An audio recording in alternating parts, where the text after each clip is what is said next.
Mais de courte joie, Kinshasa et Kigali se détestent désormais et n'entretiennent plus de bons rapports. Vous vous rappelez, Félix Antoine Tshisekedi avait pointé du doigt indirectement l'implication de Paul Kagame dans la déstabilisation de la sous-région. Les relations ne sont plus au beau fixe, mais est-ce que c'est le divorce qui va être consommé? Le conseiller du chef de l'État qui avait annoncé à l'époque que Kinshasa et Kigali sont prêts à défier le monde pour démontrer leur volonté de vivre ensemble peut déjà déchanter. Nous allons nous interroger tout au long de cette émission. Félix Antoine Tshisekedi a quitté discrètement le pays de Patrice Lumumba pour se rendre au niveau de Bruxelles, le royaume de Belgique, sans que nous ne sachions le motif valable de ces déplacements du président de la République avec la première dame, notre maman nationale. Nous l'avons vu ce matin à Bruxelles avec les officiels belges. Nous allons nous interroger parce qu'il est aussi annoncé du côté de la République des Émirats Arabes Unis. Je parle de la ville de Dubaï. Nous allons quitter pratiquement l'Europe, l'Asie pour aller au niveau de Bouende où Martin Fayoulou a tenu un meeting réussi selon mon observation. J'ai reçu les images de mes compatriotes de la coalition Lamouka lors de l'arrivée de Martin Fayoulou au niveau de Bouende et le meeting qu'il a tenu, il y avait un monde fou. Un monde fou à la hauteur de ses leaders maximaux de l'opposition. Martin Fayoulou a dénoncé le fait que de l'argent a été décaissé pour perturber sa manifestation politique. On a payé des gens avec des billets verts ou des francs congolais pour leur demander de boycotter tout simplement l'arrivée de Martin Fayoulou, les leaders maximaux de l'opposition. Et puis il y a ce bruit autour du changement de la loi fondamentale qu'on appelle la constitution de la RDC. La polémique a été lancée par Steve Mikaï, s'embrase, les réseaux sociaux et les médias traditionnels, le débat s'observe partout, ici et là. Mais nous aussi, nous allons y revenir avec notre invité tout au long de cette émission. Encore une fois, bienvenue dans cette chronique de Particules locales. Nous recevons pour ce lundi, comme promis, Alain Bolodjoa, qui est l'initiateur du parti politique en gestation, le BAT. Lèvons-nous et bâtissons. Alain Bolodjoa, bonjour et bienvenue. Bonjour à vous, bonjour à tout le monde. En tout cas, merci beaucoup pour l'opportunité et félicitations pour votre prestation, surtout les échos qui nous parviennent. Apparemment, vous avez convaincu en peu de temps. Et cela se constate par rapport au nombre d'appels reçus. On m'a confié la mission de vous féliciter pour la qualité de vos émissions. Merci beaucoup Alain Bolodjoa. Il faut dire que la dernière émission que nous avons réalisée avec un sujet chaud mais qui fait à notre temps peur, la situation de la détention de François Beya au niveau de l'ANER. Vous avez donné des explications techniques qui n'ont pas heurté la sensibilité des services de renseignement et d'intelligence et beaucoup de gens avaient apprécié globalement. Est-ce que vous avez la dernière évolution de la situation de François Beya au niveau de l'ANER? Bon, non, on me dit, je viens de faire une émission, il y avait des gens qui avaient suivi, il y avait d'autres chaînes qui avaient suivi l'émission, qui m'ont invité pour qu'on essaye d'en parler. Et lors de l'émission, on me dira que M. François Beya est toujours là-bas, il continue à croupir dans le cachot de l'ANER, et aussi, il semblerait qu'il y avait d'autres officiers militaires et même au niveau de la garde républicaine qui seraient arrêtés. Il faut malheureusement chacun est interrogé séparément les uns des autres. Donc il va falloir attendre la confrontation. Probablement ça va prendre encore beaucoup de temps. Et je crains que ce qui a été concocté puisse échouer, justement parce que ça dénote quelque part de l'amateurisme et c'est quand même décevant. C'est quand même décevant.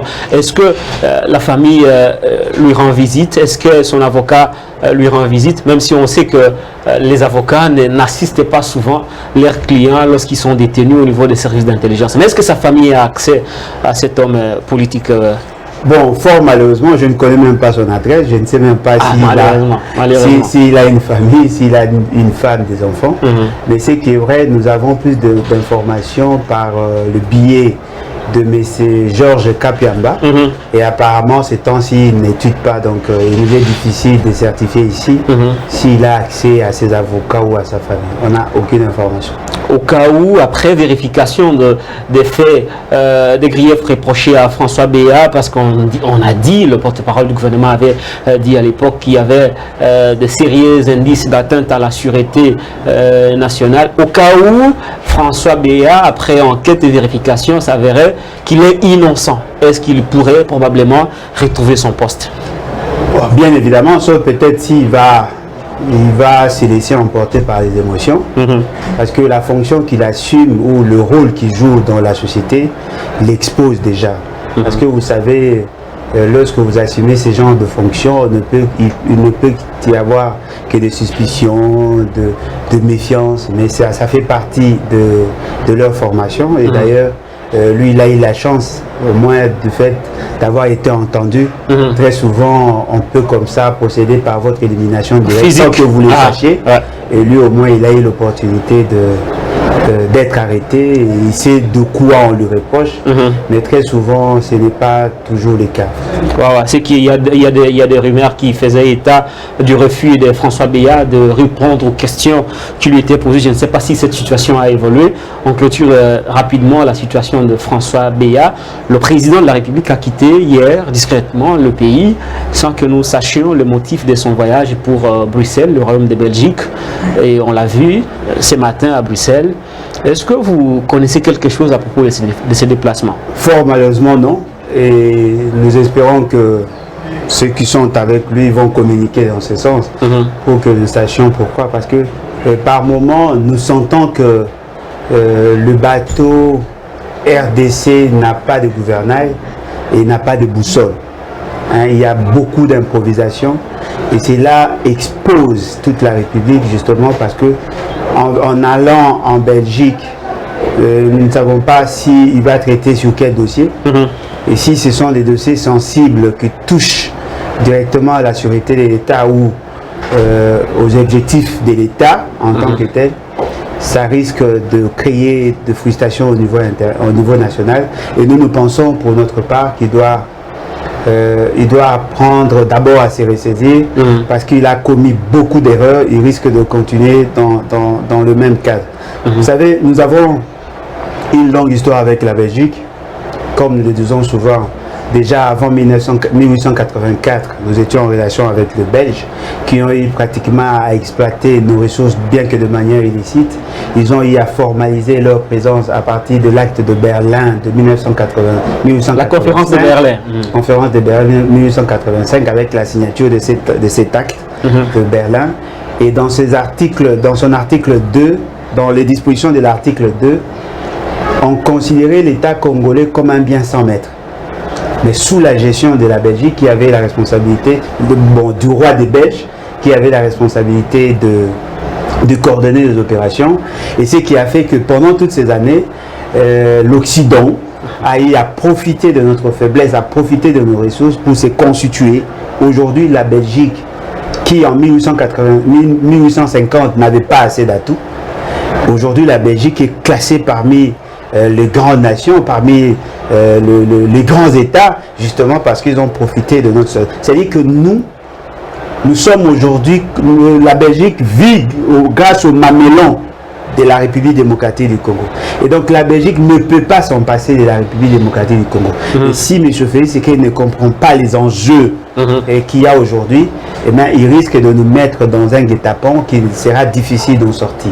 Exactement, on l'a vu, il ne s'est pas déplacé pour le sommet Union européenne et Union africaine. Il a préféré envoyer Sama Lukonde. Là, au moins, il y avait un motif valable. Mais cette fois-ci, il a brillé, il s'est déplacé sans qu'il y ait une communication officielle. Quand cela ne tienne, Alain Bolodjoa, les relations entre Kinshasa et Kigali ne sont pas bonnes. Tout récemment, pas plus tard que ce matin, la radio Okapi a fait une revue de presse au cours de laquelle elle a déclaré Tshisekedi, Kagame, un amour fou, mais de courte joie. Les divorces s'annoncent pour bientôt, selon la radio Okapi. Kigali et Kinshasa se détestent et n'entretiennent plus de bonnes relations. Vous vous rappelez, il y a peu, il y a un conseiller du chef de l'État qui avait déclaré à Kigali que le Rwanda et le Congo sont prêts à défier le monde pour démontrer qu'ils peuvent vivre ensemble. Mais moins de 2 ans, il y a déjà des choses qui s'annoncent très compliquées pour cette relation. Est-ce qu'aujourd'hui, l'opposition congolaise dont vous représentez ici peut se féliciter de voir que les relations entre Paul Kagame et Félix Tshisekedi se sont détériorées, on va le dire comme ça? Bon, je suis tout de même... bon, je demande un peu à la prudence, parce que par moments, ce qu'on nous présente sur le terrain n'est pas la réalité réelle. On nous dit que M. Félix Tshisekedi n'est plus en bonne relation avec le Rwanda. Et moi, personnellement, au regard des informations qui sont en notre possession, je dirais plutôt il y a des conflits d'intérêts. Voilà, ce sont des faits conjoncturels qui peuvent être révisés ou revisités, justement parce que ce ne sont pas de problèmes qui touchent aux deux pays, mais plutôt au conflit d'intérêts entre les deux individus. Parlons-en, conflit d'intérêts. Il y a conflit d'intérêts à quel niveau? Bon, je souhaite ne pas en parler, parce que ce sont des questions assez sensibles. Mais ce qui est vrai, c'est que il y a un conflit d'intérêts entre la personne de Félix Tshisekedi et la personne de Kagame. Ce n'est pas en fait de manière formelle qu'ils sont en conflit, mais ce sont des conflits interpersonnels et qui peuvent être résolus à tout moment. Et lorsque vous avez fait allusion à ces c'est ce qui vous pousse à la prudence. Non, mais la sensibilité de la question voudrait assez que nous ayons plus d'éléments, parce que souvent, lorsque nous passons à la télévision, nous nous rassurions au moins que nous avons des éléments, parce que vous savez comment la justice du Congo est utilisée. Nous devons avoir des éléments. Lorsque j'aurai les documents qui attestent effectivement que ce que j'ai comme information est authentique, je viendrai pour le balancer comme vous le savez. Il n'y avait pas que ces conseillers-là qui avait fait ces genres de déclarations. Il y avait aussi un autre conseiller en charge de l'économie et finances qui avait dit que nous n'avons pas d'autre choix que de donner, de céder au Rwanda nos ressources pour exploiter, justement parce que le Rwanda c'est un pays organisé et que nous, le fait que nous ne l'étions pas, nous n'avons pas d'autre choix et c'était ça le prix de la paix. Et au regard des déclarations faites par l'autre conseiller, vous comprenez que dans l'esprit, dans la perception de M. Félix Tshisekedi, nous ne pouvons pas être en paix sans que nous fléchissions nos genoux devant Kagame et devant Museveni. Sans que nous fléchissions les genoux ou sans que nous soyons en bon terme avec les pays. Non, sans que nous fléchissions nos genoux justement parce que lorsque son conseiller principal sur les questions économiques et financières vous dit que le Rwanda c'est un pays organisé et que nous ne l'étions pas, nous n'avons pas d'autre choix que de céder nos ressources. Cela veut dire tout simplement que c'était ça le prix de la paix.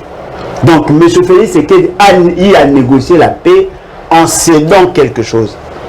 Et parmi ces choses, il y a nos mines. Il y a une partie de notre souveraineté. C'est ce qui a fait que ils ont eu à signer des accords avec des entreprises rwandaises qui avaient cette fois-là la latitude de venir exploiter chez nous. Et c'est la province de Maniema qui a été choisie justement pour exploiter de l'or. Donc c'était ça en fait la base des négociations. Alors la question que nous devons tous nous poser, est-ce qu'aujourd'hui cet accord a été effectif? Est-ce que l'exploitation a commencé? Si l'exploitation n'a pas encore commencé, cela peut aussi être un élément déclencheur des conflits. Voyez-vous? C'est-à-dire que M. Félix Tshisekedi, pour avoir la paix, il a eu à négocier. Et fort malheureusement, il y a encore un problème d'exploitation. Alors, la question que nous devons tous nous poser, est-ce que la population de cette zone avait accepté que le Rwanda exploite dans cette zone? Ça reste une question quand même difficile à répondre. Fort malheureusement, il faut chercher l'information parce que dans tout ce que nous recueillons comme information, ça tourne pratiquement sur le conflit d'intérêts là. Voyez-vous, c'est déjà un élément. Un autre élément, c'est par rapport à la position de M. Félix Tshisekedi avec le dossier, comment le juif là, Dan Gettler. Ça aussi, ça peut être un élément. C'est-à-dire que ce sont des conflits d'intérêts, voyez-vous. Dan Gettler a des intérêts au Rwanda. Non, mais le Rwanda a des intérêts chez Dan Gettler. Ah, ok, très bien. Voyez-vous, c'est-à-dire que c'était ça, c'était tout un lobby qui a été créé. Alors, devant ces réalités, nous devons être assez prudents parce que nous ne pouvons pas prendre nos avancées aujourd'hui. Mais ce que je voudrais dire à l'opinion tant nationale qu'internationale, ou sinon à la communauté congolaise de manière générale, M. Félix Tshisekedi, c'est comme, comment pourrais-je le dire, c'est comme un enfant égaré. Non, c'est quand même le président de la République. Non, mais je dis comme. C'est-à-dire que c'est un exemple. C'est justement une manière imagée d'expliquer ce que je voulais dire. C'est un enfant égaré qui a signé des pactes avec un voisin ennemi et qui cherche à s'en débarrasser. Alors, la question que vous avez rendu compte après que c'était... Non, mais lui ne pouvait se rendre compte qu'après. Peut-être que la rapidité de réfléchir sur les dangers vient après, mais ce qui est vrai, M. Félix, c'est que... Peut-être qu'il a été trahi par Paul Kagame. Non, mais peut-être lui nous a trahis et il veut commencer à se ressaisir. C'est qui est une bonne chose. Non, mais ça peut être une bonne chose si lui est sincère. Parce que ce qui est vrai, si Kagame, comprenant qu'il est en train peut-être de perdre l'influence, il peut renégocier avec Félix Tshisekedi en cédant aussi quelque chose. Et donc nous demandons à la population d'être très prudente. Mais ce qui est vrai, le jour où M. Félix Tshisekedi va tourner le dos au Rwanda, sincèrement, ça serait quand même un bon début. Ça serait un bon début. Je voudrais savoir, Alain Bolodjoa, parce que vous décrivez les relations actuelles. Le chef de l'État a tenté de négocier des bonnes relations avec Kigali, avec le Rwanda, en cédant pratiquement ce que vous avez dit. On a cédé des raffinés non minéraux au Rwanda parce que nous n'étions pas organisés. Le propos du Conseil des chefs de l'État. Et comment les Congolais doivent redéfinir les rapports avec ces pays voisins, notamment le Rwanda et l'Ouganda. Comment devons-nous redéfinir nos relations avec eux? Parce que nous sommes des pays quand même voisins. Il est inadmissible de penser que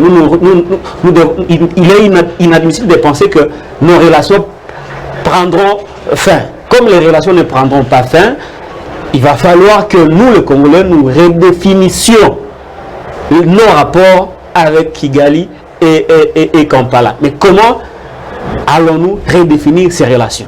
Bon, moi personnellement, je ne suis pas de ceux qui pensent que nous sommes condamnés à être en bonne relation avec le Rwanda. On est des voisins. Non, mais on peut être voisins et voisins ennemis. Et ne pas avoir des relations. Non, on peut avoir des relations, mais des relations belliqueuses.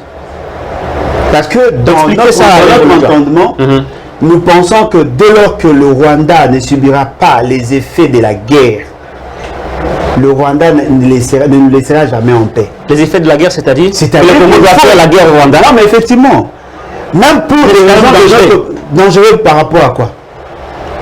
Si dès lors que nous n'arriverons pas à intégrer ça dans notre analyse, ça sera difficile. Comment pouvez-vous expliquer? En 1990, on commence d'abord à déstabiliser l'État congolais, on crée une histoire d'assassinat ou d'élimination des étudiants kassaïens au niveau du Katanga, ce qui était faux. On nous frappe par l'embargo. Et pendant ce temps, Kagame, qui était l'agent de renseignement de l'Ouganda, travaillait justement pour envenimer la situation au niveau interne. En 1994, on élimina le président Abiyarimana et en 1996, on organise l'AFDEL pour nous attaquer. C'est-à-dire que c'est un plan qui a été boutiqué bien avant. Après, une année après, ils arrivent ici au Congo, ils ont eu à exploiter, à nous infiltrer, à faire tout ce qu'ils peuvent faire. Nous avons eu à signer beaucoup d'accords. Accords de paix, accords de cesser les feux. Tous ces accords-là n'ont pas abouti. La population congolaise continue à être tuée. Mais en ce moment-là, l'économie rwandaise est florissante. Le Rwandais ne meurt pas. Mais chez nous, nous avons eu à enregistrer plus de 6 millions de morts. C'est-à-dire que l'instabilité au Congo a boosté l'économie au Rwanda. Non, effectivement. Profite. Maintenant, il faut faire l'inverse. Non, il faut faire l'inverse. Non seulement pour des raisons de dignité, mais pour des raisons d'équilibre. pour des raisons d'équilibre, il faut que nous fassions la guerre au Rwanda. Même pour notre propre dignité, nous sommes obligés de faire la guerre contre le Rwanda. Tenez, qu'est-ce qui s'est fait? On nous infiltre et on fragilise nos institutions. Au même moment, on bloque l'économie et toute la partie Est, la population de la partie Est devient essentiellement dépendante de produits venant de ces pays-là. Aujourd'hui, si nous faisons la guerre, aujourd'hui au moment où nous parlons, la population de la partie Est ne va pas supporter, d'autant plus que tout ce que nous consommons dans cette partie provient de ces pays. C'est-à-dire que nous ne pouvons pas sortir de cette réalité dès lors qu'il n'y a pas de guerre. Ils ont interdit à ce que nous réhabilitions nos routes, justement pour relier par exemple Beni et Kisangani, parce que toute cette partie sur le plan économique dépend de la zone nord-est. C'est-à-dire que ce sont des pôles de développement qu'on a eu à mettre sur pied. Vous prenez Nord Kivu, Sud Kivu, Maniema, une bonne partie du Maniema, Grande Orientale, tous dépendent de Kisangani. Et les amis de Maniema, une partie de Maniema dépendent du Kasaï et du Katanga, c'est-à-dire le grand Kasaï et le deux Kasaï, une partie du Maniema, et les Katanga dépendent de la zone économique sud-est.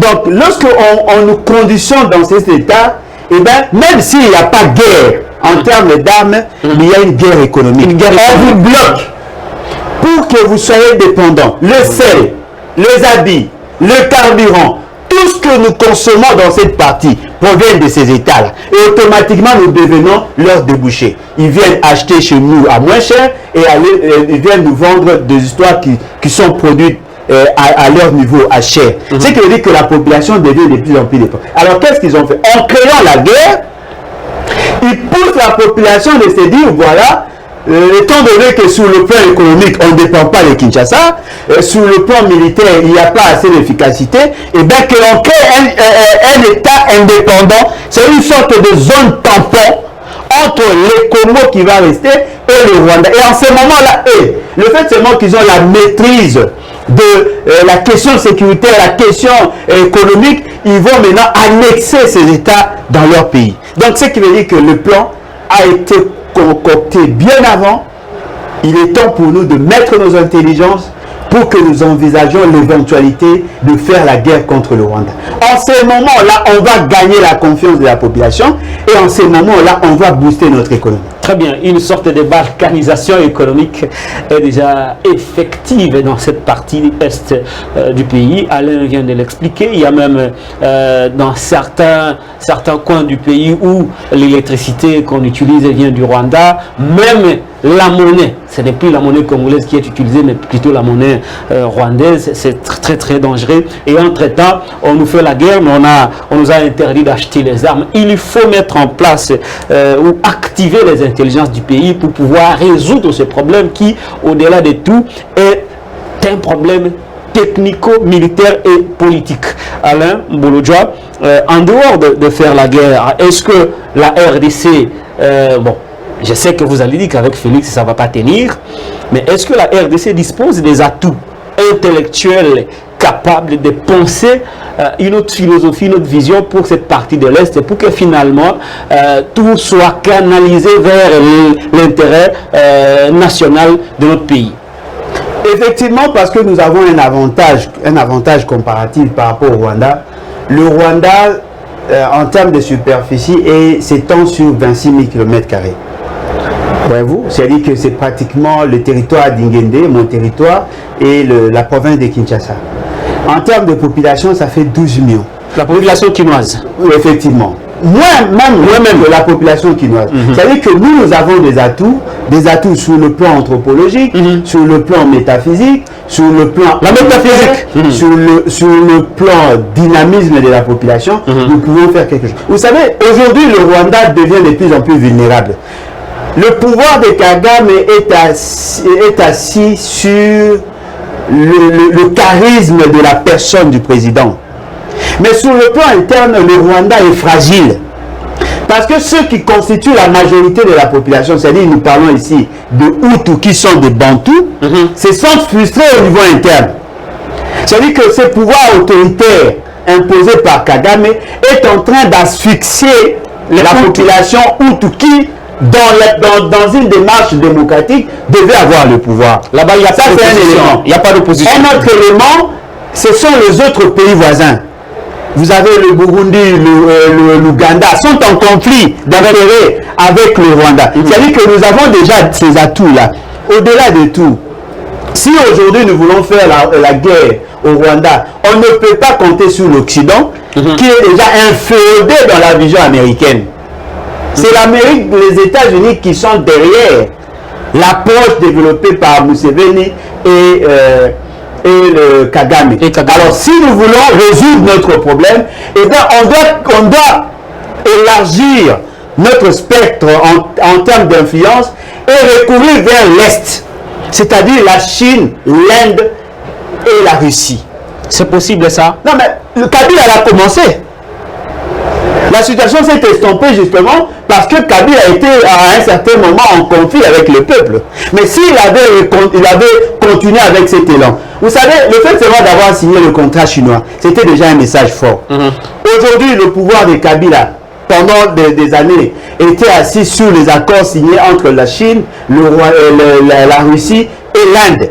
Bonnes puissances qui peuvent impacter aujourd'hui sur le plan interne. Alors, comment y arriver? La première des choses, on doit enclencher la révolution populaire. Vous avez bien la révolution. Non, mais il n'y a pas d'autre voie, il n'y a pas d'autre clé. La révolution. Vous savez, la révolution, c'est aussi une solution pour extirper les infiltrés. Si aujourd'hui la population s'est prenue en charge, tous ces Rwandais-là qui se retrouvent dans notre armée vont fuir. Non seulement au niveau de l'armée, même au niveau des institutions. Non, mais le gouvernement, partout. C'est-à-dire que si déjà la population s'est réveillée, se mettait en position de la révolution, et bien tous ces militaires-là vont fuir. Deuxième étape, on doit récupérer ou réintégrer tous ceux qui ont été formés dans l'armée zaïroise, armée congolaise, qui sont à l'étranger. On doit les ramener ici pour faire des formateurs. On recrute des jeunes. On a l'armée, on a les armes, on a la jeunesse, on a des formateurs, on a des stratèges, et c'est comme ça qu'on va faire la guerre. La guerre, là, ne sera pas faite justement pour besoin de la cause, non. Ça sera aussi pour rétablir notre dignité. En ce moment-là, tous les pays voisins sauront que l'État congolais est en mesure de faire la guerre à quiconque qui touche à son intégrité territoriale et surtout à sa dignité. En ce moment-là, on récupère notre place de choix, on sera maintenant les catalyseurs de toutes les politiques de la région et de la sous-région. Très bien, je vais vous rappeler des faits parce que nous parlons là des enjeux au niveau, les soutiens que la RDC doit bénéficier de certains partenaires au niveau international, notamment quelques membres du Conseil de sécurité. Vous avez cité la Chine et la Russie. Nous l'avons vu à l'époque, Patrice Emery Lumumba avait été traité de communiste, tout simplement parce qu'il avait traité avec la Russie et à l'époque aussi un peu avec la Chine. Il avait été traité de communiste. Conséquence, Lumumba a été assassiné dans les conditions que nous connaissons. Mouzé est arrivé, il a voulu, il a prêché l'autodétermination du peuple.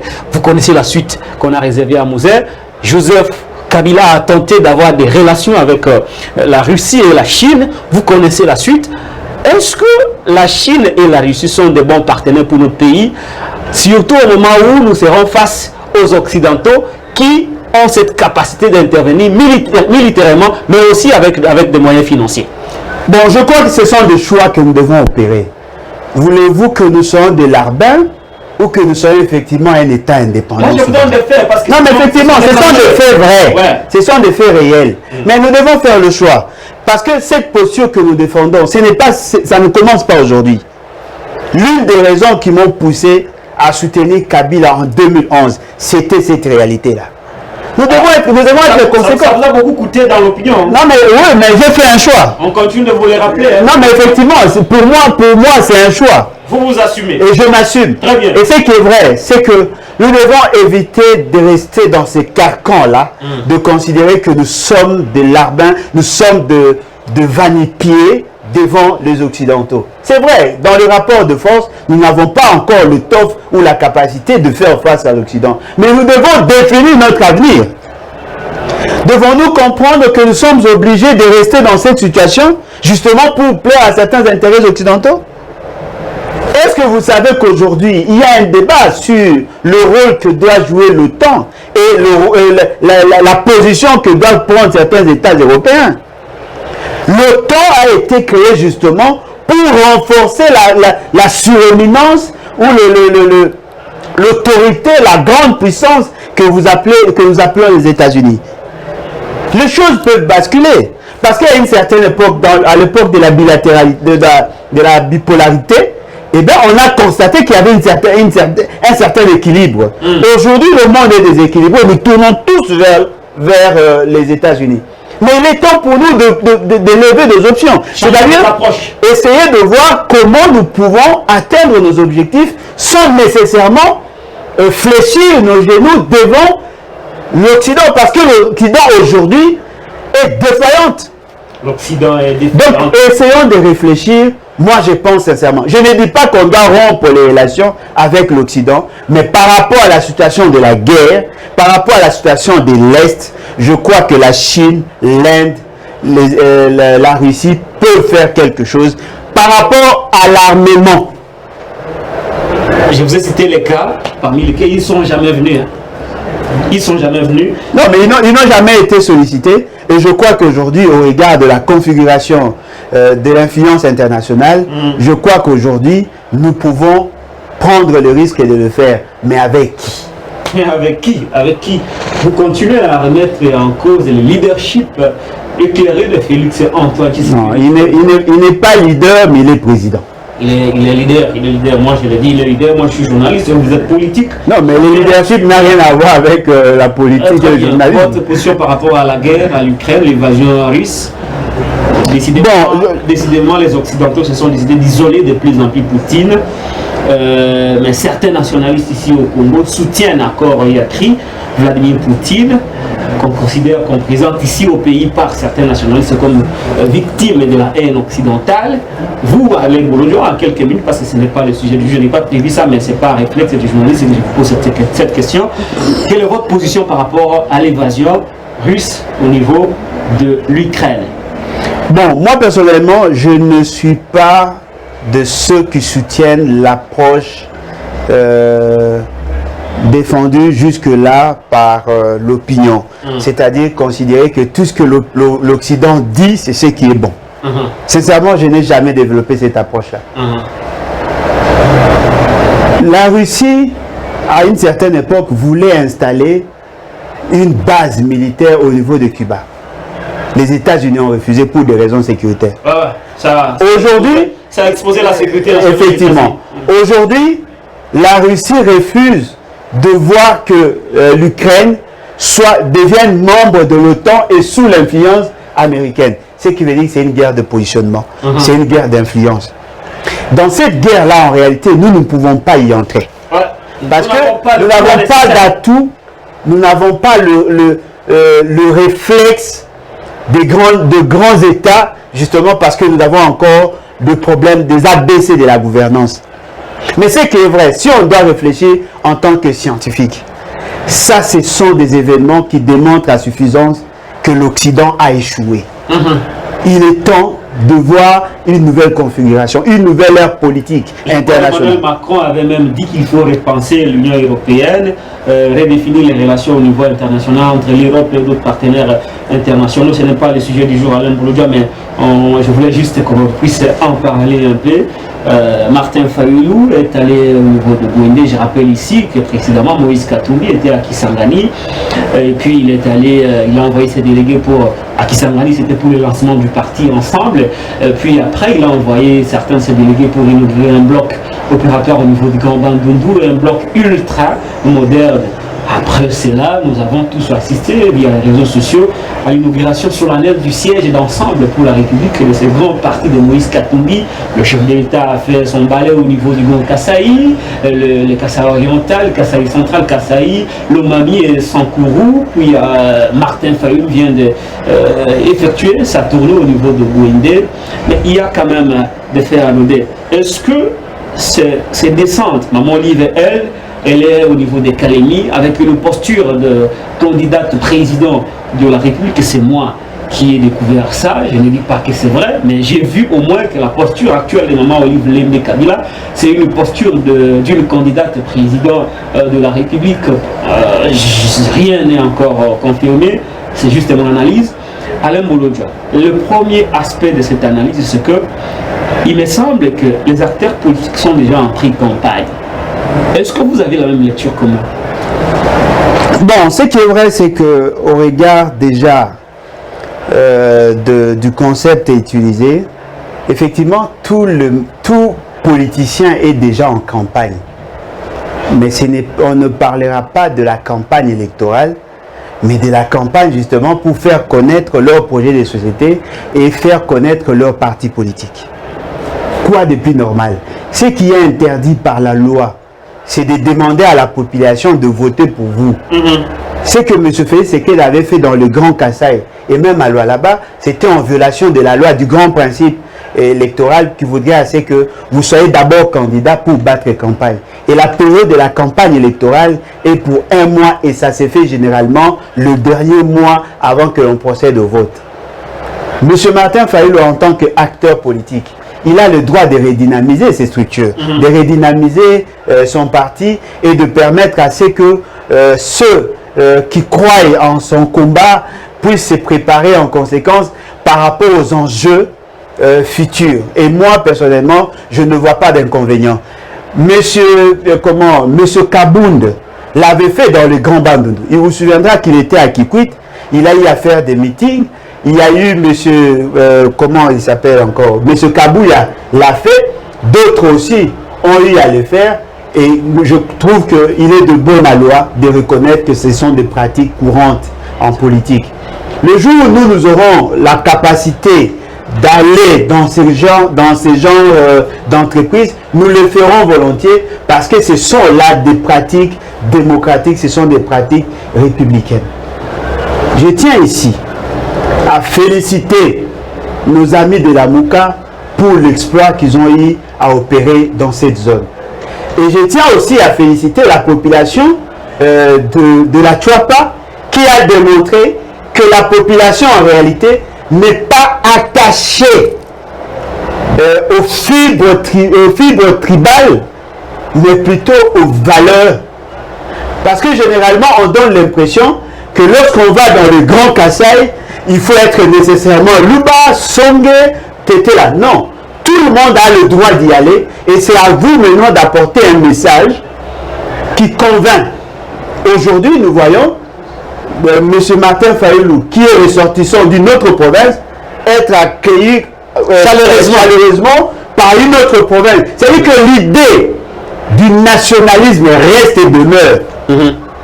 M. Moïse Katumbi était dans la Grande Orientale, il a été accueilli. M. Martin Fayulu l'a fait. Nous attendons, parce qu'en réalité, M. Félix Tshisekedi devait être dans le Grand Équateur le 6. Aujourd'hui, il semble le 6. Il n'est pas là. C'est-à-dire que c'est une sorte de mépris. Selon vous. Non, mais effectivement, vous dites à la population. Les raisons d'État lui ont amené à Bruxelles. Non, mais les raisons d'État. Il n'a pas le même agenda que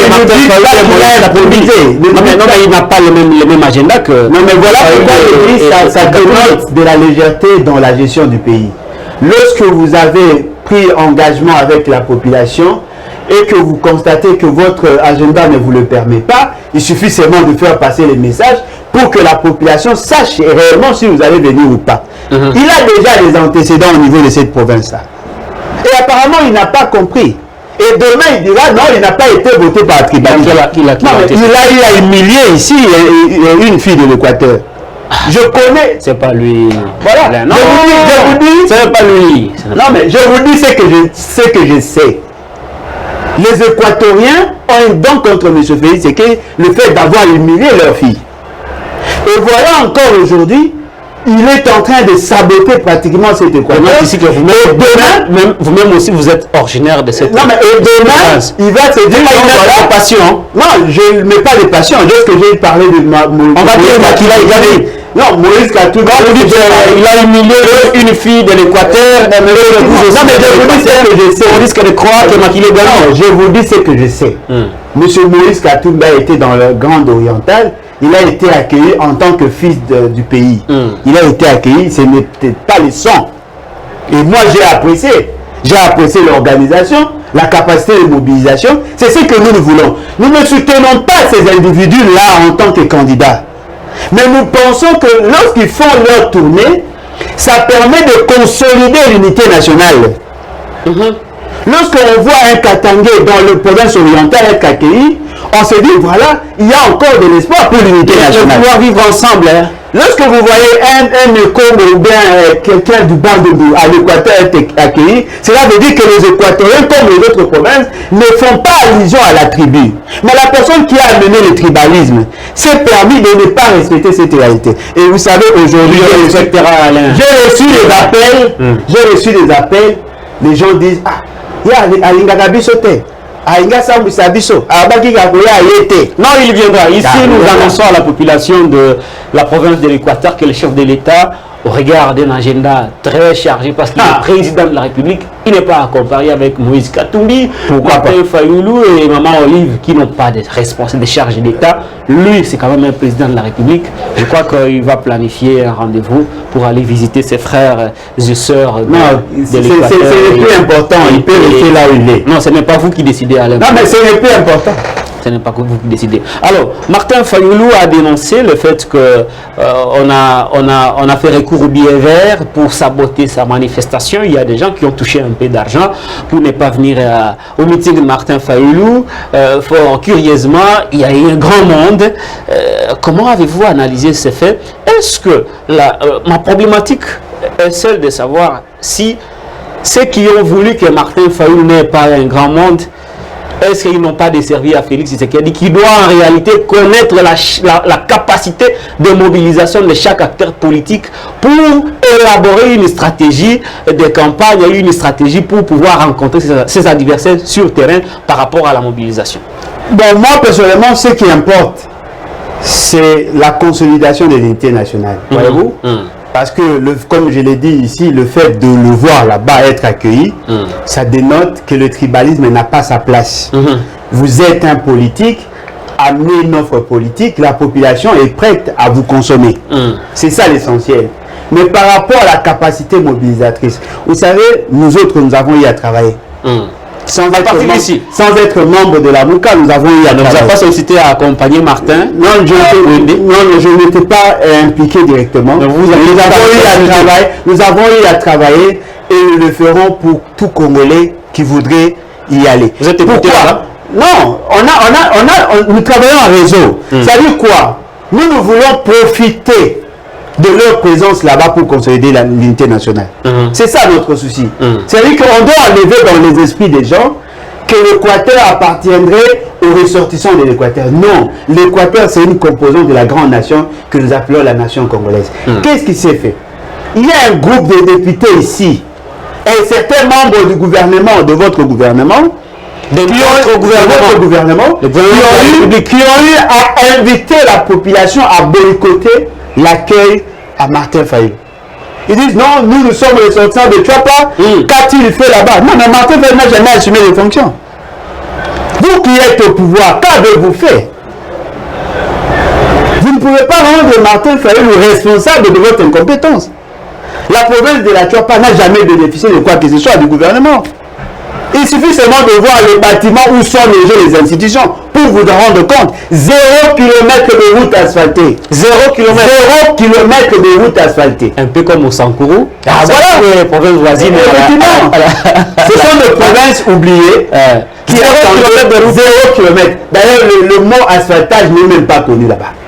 Tchilégelou n'est pas arrivé là-bas. Non, mais M. Félix Tshisekedi, dans son fameux programme des 100 jours, il avait prévu pour la grande province, la province de l'Équateur, et la province de la Tchapa, la réhabilitation pour enlever le bourbier sur une route de 500 km. Il n'avait prévu que 50 km de route. Juste pour enlever le bourbier. Sur les 700 millions de dollars prévus, l'Équateur et la Tchouapa n'avaient droit qu'à moins de 500 000 dollars. C'est quand même grave. Voilà pourquoi moi je vous dis on va quand même demander à la population de ne pas aller accueillir Martin. Non, ils ont tenté de le faire, mais la population ne s'est pas retrouvée dans ces messages. Comment voulez-vous quelqu'un qui vient défendre leur cause, vous qui êtes au pouvoir, vous leur envoyez l'argent de manière, je ne sais pas comment on peut les qualifier, justement pour leur interdire d'aller accueillir celui qui porte aujourd'hui leurs aspirations. La meilleure manière de faire pour étouffer l'opposition, poser des actes en faveur de la population. S'il y avait des constructions, ne fût-ce que du bureau du gouverneur, les gens allaient applaudir. Est-ce que vous savez, c'est notre jeune frère, je dirais, bon, aujourd'hui il assume la fonction, c'est lui qui a construit le bâtiment de l'Assemblée, l'Assemblée, il se connaît, le bâtiment de l'Assemblée. C'est-à-dire qu'il n'y avait rien là-bas. J'ai eu à travailler là-bas pendant 2 semaines avec la FAO. Il n'y a rien. Il n'y a rien, il n'y a rien. Il n'y a rien. Il n'y a pas d'électricité, il n'y a pas de rue, il n'y a pas d'eau, il n'y a pas d'emploi, il n'y a rien, il n'y a rien. Et la seule banque qu'il y a là-bas, c'est la banque centrale, la représentation de la banque centrale. Il n'y a pas d'autre banque. Peut-être qu'ils en ont aujourd'hui, ils ont les téléphones, certes, mais il n'y a rien. Et lorsque vous quittez la ville de Bouomé, ça c'est l'hécatombe. Il n'y a aucune grande entreprise, il n'y a rien là-bas. Il n'y a rien. L'État est là justement par solidarité. Il n'y a rien. Il n'y a pas de route, il n'y a rien. Alors, au lieu de réfléchir sur comment empêcher l'opposition, réfléchissez au moins comment résoudre le problème. Parce que vous avez le pouvoir. Très bien. Alors, Alain Bolodjoa, voilà, on va continuer ces échanges avec.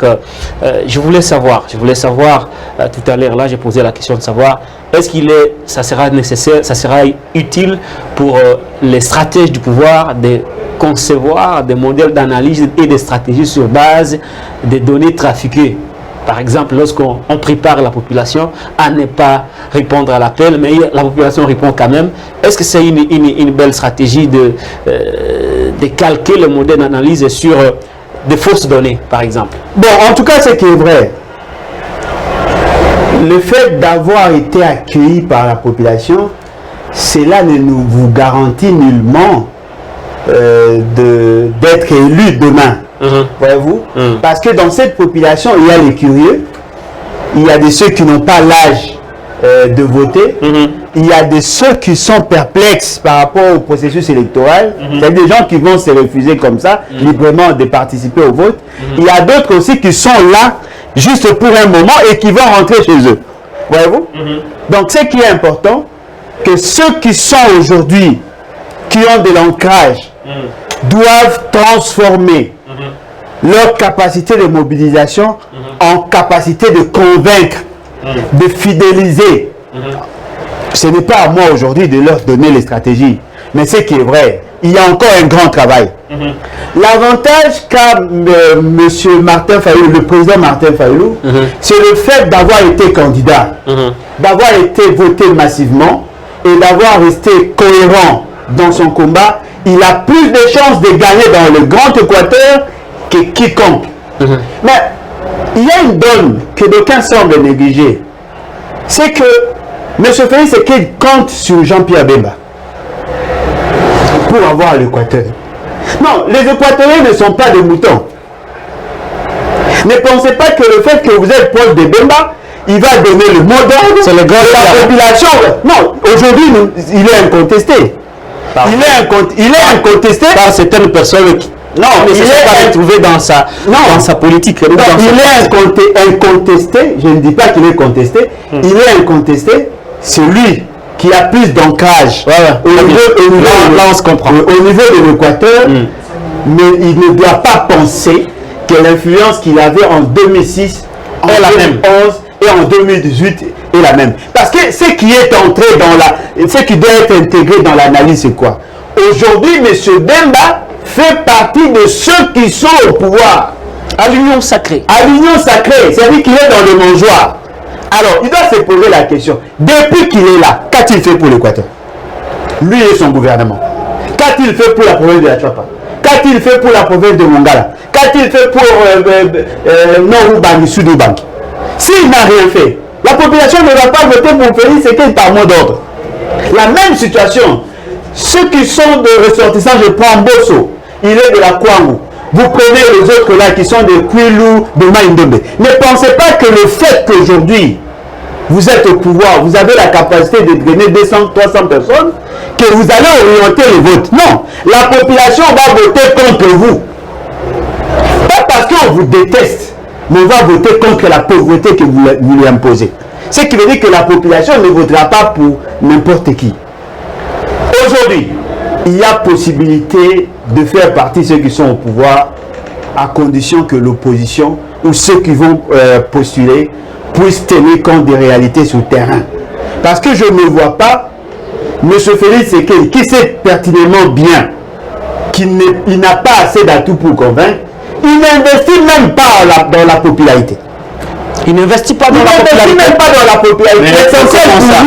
L'essentiel pour lui, c'est de maîtriser la CENI et la Cour constitutionnelle. C'est-à-dire que même si vous obtenez plus de voix que quiconque, vous ne serez pas proclamé tant que Denis Kadima sera là et le président de la Cour constitutionnelle sera là. L'alternative, c'est que? Non, il n'y a que l'article 64 de ne pas considérer vos aventures des élections. Allons plutôt dans l'idée de la révolution pour que nous changions les rapports de force et que nous exorcisions la CENI et la Cour constitutionnelle. Ce n'est pas un pari facile, hein, la révolution. Non, mais c'est possible. Ne vous en faites pas. C'est possible, c'est possible. Ça risque d'être comme la venue du Christ. Hein. Mais il ne faut pas boycotter les élections parce que ça risque de vous rattraper. Non, on n'est pas il faut y aller et vous battre là-bas. Non, non. Pas nous. Je dois vous rappeler ici que Shadari n'a pas été proclamé avec une CENI dirigée par Corneille Nangaa, dont vous avez accusé d'être à la solde de Joseph Kabila, avec Benoît Luamba, qui était un proche de Kabila, mais celui qui était proclamé, c'était heureusement Félix Antoine Tshisekedi. Non, mais vous continuez à compter. Non, les choses peuvent changer. Non, non. La politique de la chaise vide a démontré ses limites dans ces pays. La chaise pleine, pour la politique de la chaise vide, vous allez payer cash. Non, la chaise pleine ne profite qu'aux dirigeants et non à la population. Tenez, M. Kabila ne voulait pas avoir Shadari comme président de la République. Il ne voulait pas. Non. Il avait piégé le RDC. Il a utilisé monsieur, comment il s'appelle, monsieur Shadari, justement pour ne pas faire piètre figure. On ne peut pas avoir une grande plateforme comme FCC et ne pas avoir des candidats. Ils ont présenté la candidature justement pour des raisons de propagande au niveau interne. Mais ce qui est vrai, Félix Tshisekedi a été préparé bien avant. Par qui? Par Kabila. Ah, mais Alain. Félix Tshisekedi a été préparé bien avant. Est-ce que vous savez que M. Félix Tshisekedi était ici dans cette ville en 2011? Il était escorté par les policiers, non? Avant les élections de 2011. Avant qu'il ne change sa sécurité. Non, avant, il y avait des policiers. Non, mais effectivement, mais est-ce que vous savez que M. Félix Tshisekedi a eu à voyager, lui et l'équipe de l'IDPS, à l'étranger avec le passeport de service? Il était accompagné avec qui? Non, mais il y avait Norbert Yamba. Ils étaient nombreux. Ibiza, Madrid. Mais vous savez que ce sont des gens qui ont eu à travailler avec Kabila. Mais là, c'était pour une transition parce que les élections étaient quasi impossibles. Il fallait un dialogue avec les sphinx de l'IMT. Oui. Mais ils ont quand même quitté les négociations. Et comment?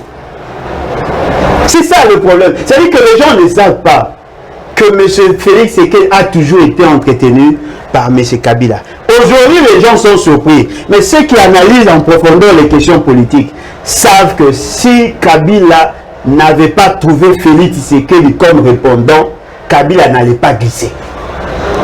Si Kabila a glissé de 2016 à 2018, c'est grâce à Félix Tshisekedi. Bon, on va finir cette polémique avec cette question. Bon, est-ce qu'ils ont de bons rapports? Parce que vous dites qu'il a toujours été entretenu par Kabila. Est-ce que les divorces que nous avons vus, la séparation que nous avons vue était réelle? Non, mais vous appelez ça divorce, séparation. Peut-être séparation de corps. Parce qu'ils ont un enfant en commun. Le pouvoir ici, c'est l'enfant de M. Félix Tshisekedi. De M. Kabila. Kabila a planté la sémence et Félix Tshisekedi a porté la grossesse. Rien ne vous dit qu'ils se sont séparés. Il y a une séparation de corps. M. Kabila garde son influence aujourd'hui. Voilà pourquoi vous trouvez M. Félix Tshisekedi fait tout pour s'en débarrasser. C'est justement parce que Kabila reste le maître religieux jusqu'aujourd'hui.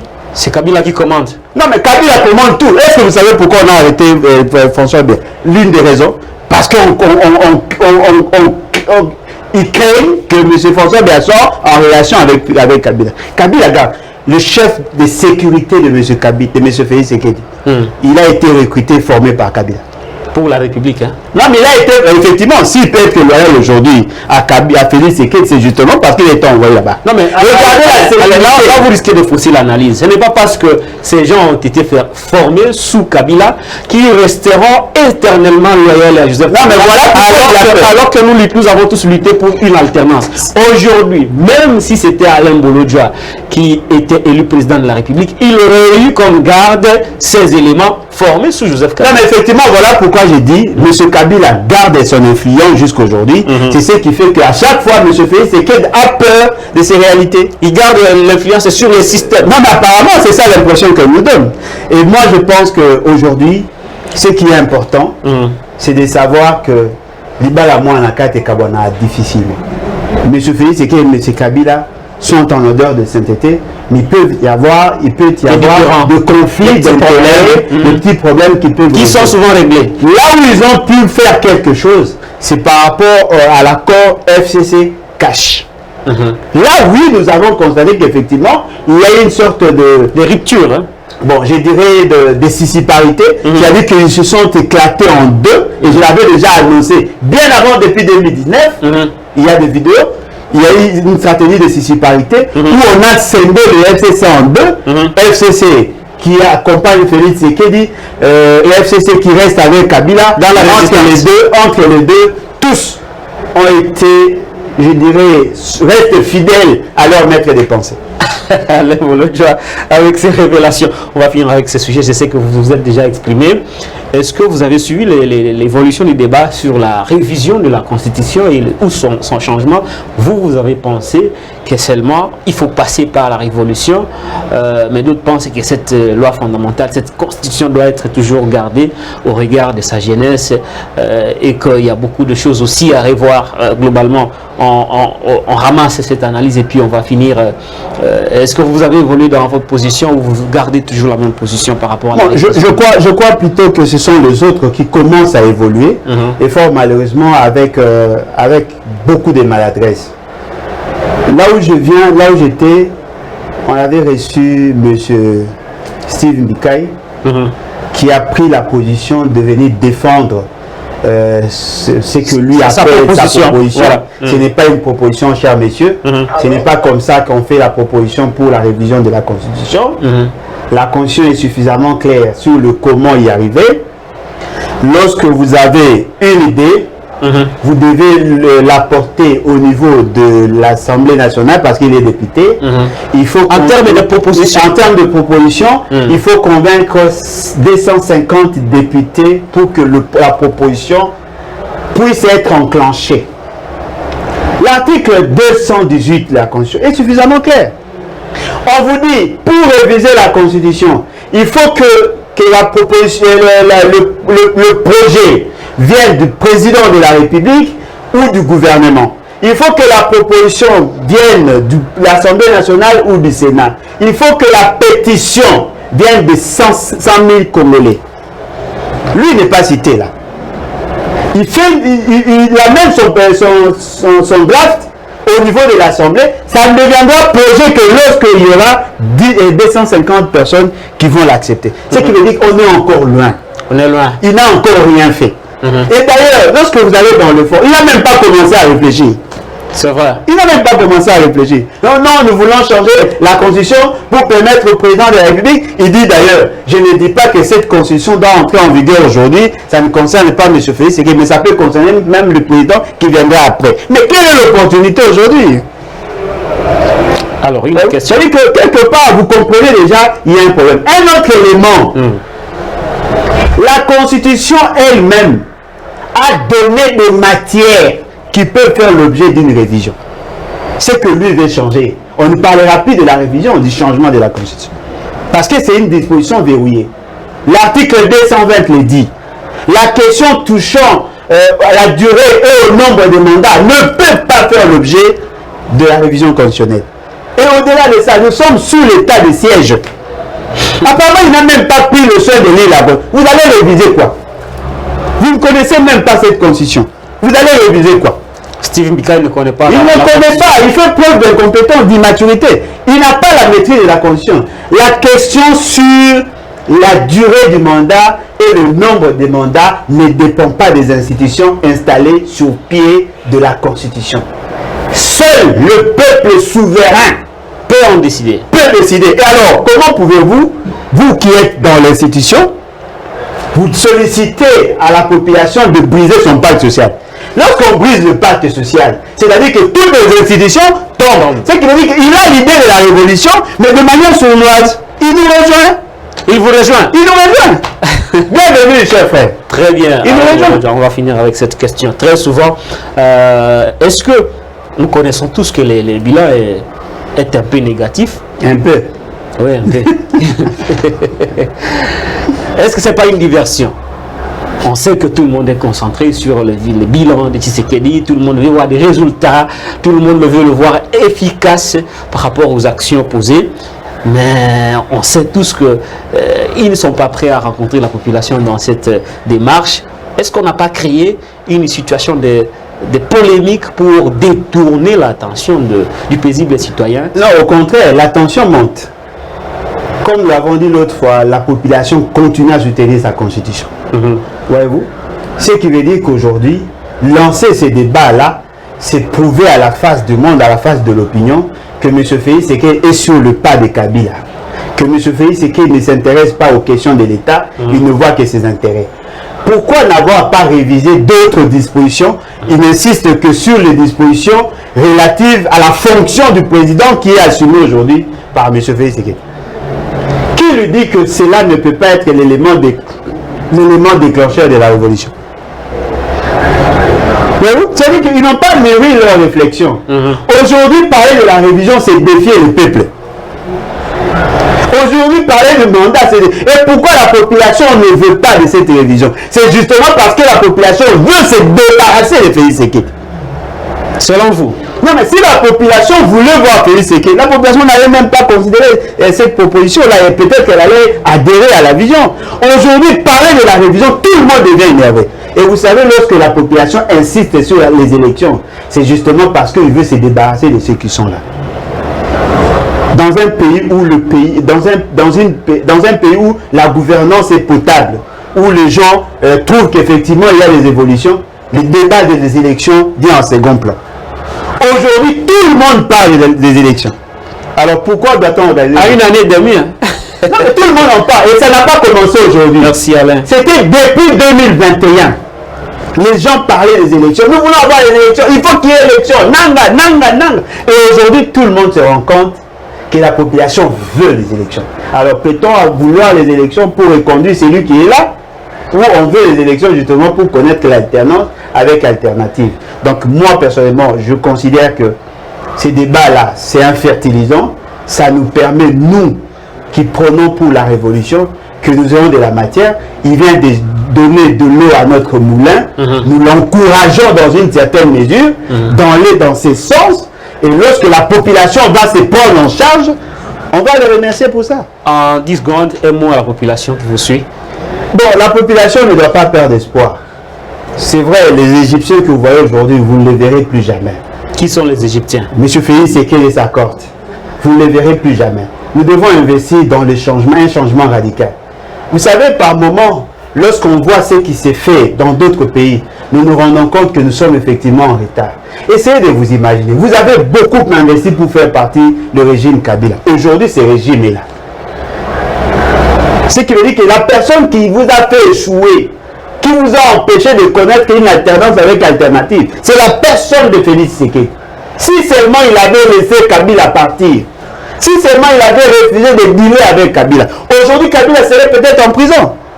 Et fort malheureusement, il a insisté de voir Kabila, il a fait des éloges à Kabila, et aujourd'hui nous sentons que Kabila est encore là. Est-ce que vous savez, vous, membres de l'UDPS, membres de l'Union dite sacrée, savez-vous qu'aujourd'hui, si M. Félix Tshisekedi est empêché, c'est Bahati Lukwebo qui va assurer l'intérim, qui va gérer le pays? Est-ce que vous le savez? C'est ça là le problème. C'est-à-dire qu'aujourd'hui, Kabila garde son influence. Si aujourd'hui, Félix Tshisekedi est Ça voulait dire par assurer l'intérim. non, mais c'est ça l'article 75. Bahati est toujours fidèle à Kabila. C'est ça l'article 75. Si aujourd'hui Félix Tshisekedi a des difficultés de gouverner, c'est Bahati qui sera le président pour vous parce que nous connaissons cela. Non, mais effectivement, c'est lui qui rappelle. Tout peut arriver, on ne sait jamais. Ah, non. C'est-à-dire que tout peut arriver dans le sens d'empêchement, papa. Il restera président de la République. M. Félix Tshisekedi peut démissionner. M. Félix Tshisekedi peut être arrêté. Est-ce que vous comprenez ce qu'il y a? Un kabiliste à la tête de la primature, un kabiliste à la tête de l'Assemblée nationale, un kabiliste à la tête du Sénat, et je dirais même un kabiliste à la tête de la Cour. Qui sont ces kabilistes? Non, mais ils sont là. C'est-à-dire que M. Félix Sama Lukonde est un kabiliste. bien évidemment. Mbosso kabiliste. Bien évidemment. Bahati kabiliste. Oui. Kalouba, président de la Cour kabiliste. Si vous l'avez dit. Là, kabiliste. Aujourd'hui, je constate que M. Félix Tshisekedi est plus vulnérable qu'avant. Et en voyant nos amis de FDCA, ils sont trop ambitieux. Trop ambitieux. UDPS. Ils vont soutenir Félix en 2020. Non, mais ça, c'est ce qu'il dit. Il avait promis aussi à Kabila de le soutenir. Un grand kabiliste. Il se mettait à l'accueil pour entrer à Kingakat. Il a fait allégeance à Kabila. Qui sera visé par la suite? Ah voilà. C'est-à-dire qu'aujourd'hui, ne comptez pas sur ces gens, tous ces Égyptiens-là, vous ne les verrez plus jamais. Il faut aspirer maintenant au changement, un changement radical. Avec les battes. Merci beaucoup Alain Bolodia, merci d'avoir répondu à mon qui invitation. Nous sommes arrivés à la fin de cette émission, clin d'œil spécial à Massamba, mon ami qui m'avait accompagné à Kisangani, Inapitabulaya. Voilà, si vous avez apprécié l'émission, abonnez-vous sur ma chaîne YouTube Patrick Lokala TV. Mais n'oubliez pas, nous avons besoin de votre soutien, de quelque nature que ce soit pour continuer à réaliser ce genre de contenu que vous appréciez tant. Parce que les conditions dans lesquelles nous tournons ces émissions actuellement ne sont pas totalement confortables, d'où votre soutien, votre apport nous sera très très favorable pour nous permettre d'avancer dans ce que nous faisons comme travail. Si vous voulez garder contact avec nous, Alain Bolodia, je ne sais pas s'il donne son numéro de téléphone. Plus 243 81 250 28 51 81 250 28 51. Voilà, vous qui demandez souvent les numéros d'Alain, il vient de les donner, enregistrez-les et arrêtez de me le demander à tout moment. D'ici là, portez-vous bien et à très vite.